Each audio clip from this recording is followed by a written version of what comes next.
years. A career game. Yeah. Tennessee, a career. That was a career game for Hyatt, but that was a program. A record book. A record book game for them. But for the program, that's when they can hang their hat on, like in the future, and say, Oh, yeah. maybe this right here was the turn of the Tennessee program from what we know for the past 20 years or so. But going back to the defense, when I was talking about how the offense was kind of complicated, I feel like the same thing. Oh, what the defense requires to be great. I feel like we gotta have. I know. Let me not say I feel like. I know we gotta have like elite corner play in order to be successful on our team. Eli Ricks, the Mississippi State game. Yeah. I thought he looked phenomenal. I thought he looked good. The Tennessee game, I thought Tennessee was picking on Arnold because when Arnold's a freshman, he's a talented freshman, but he showed a lot of weaknesses. He showed a lot of inexperience. Yeah. And to match up a freshman, a true freshman, with Hyatt, who's I think a senior or a junior. Transfer to. Yeah. They was bending them over all night. They were saying, you gonna get there. Yep. And it was like, dang man, like there's nothing we can do to stop it. Now a couple things I feel like Alabama needs to be really good defensively. One, you gotta have elite corner play, and you gotta have elite safety play. Can we start a new segment right quick? This is a new segment called "Let's Call You Out." I'm calling out Jordan Battle and freaking Arnold. Let's start with Jordan Battle. I do not like Jordan Battle as a safety. Just a little small things that annoy me. The 27 headbands or wristbands on his arm when he's out there playing. I don't want that on my safety. I need somebody who, if you got that much thought to put that many sweatbands on your arm in a game, where's your mind at for the game? You cannot, I can't take you serious. Maybe he sweat a lot. No, get a towel. Get a towel.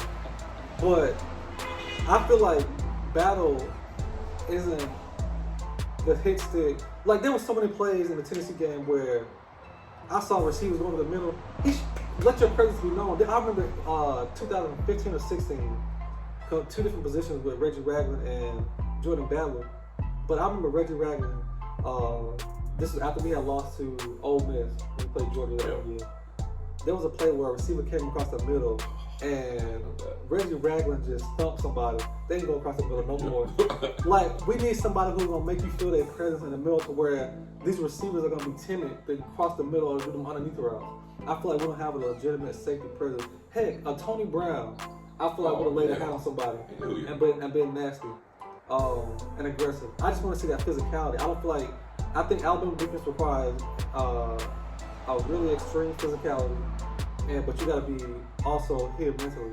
That's why I feel like Luka Fitzpatrick flourished in the defense. Yep. Or even a Levi Wallace. Levi Wallace is smart. He was a walk-on. Yep. But in my opinion, he was a good corner. And he's still doing good Yep. in the NFL for the Steelers.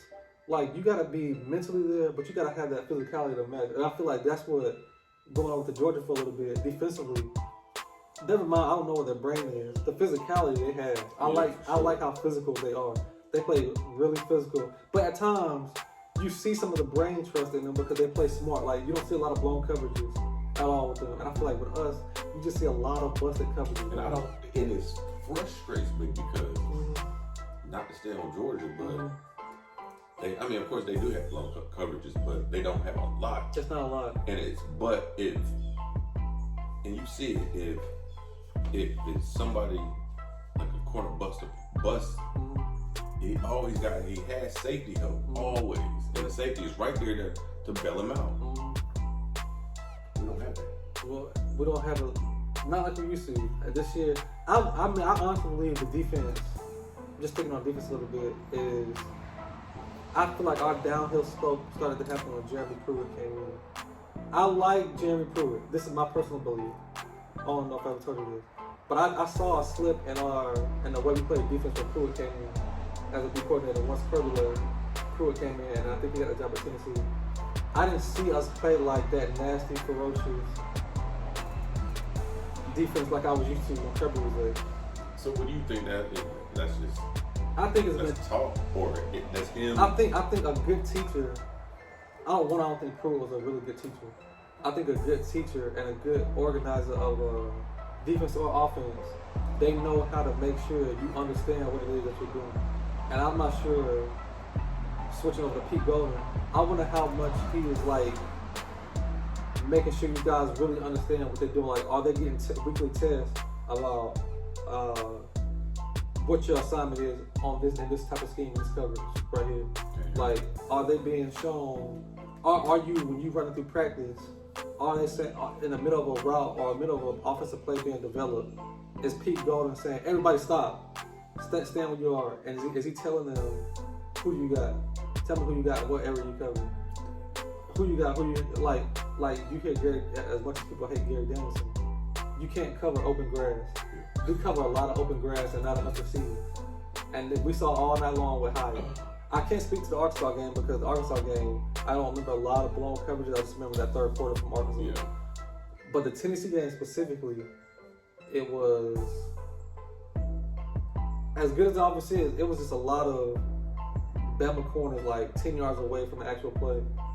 It was just ridiculous. But do you think that is trying to hide something? Are we gonna give them this 10-yard cushion because us doing one-on-one or man is gonna expose us every time? And that showed, well, not that, I mean, we didn't expose every time we played man, but a whole lot. It exposed certain individuals.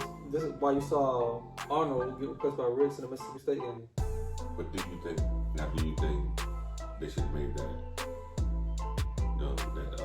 move a lot sooner?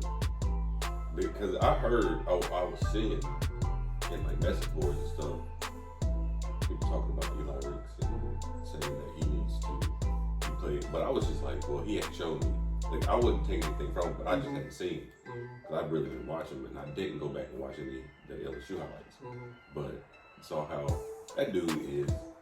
I mean, he ain't like bulkiest DB, but that dude, his technique is on point. It's on point, yeah. And he plays like with some aggression. Yeah. So, and I'm all for that.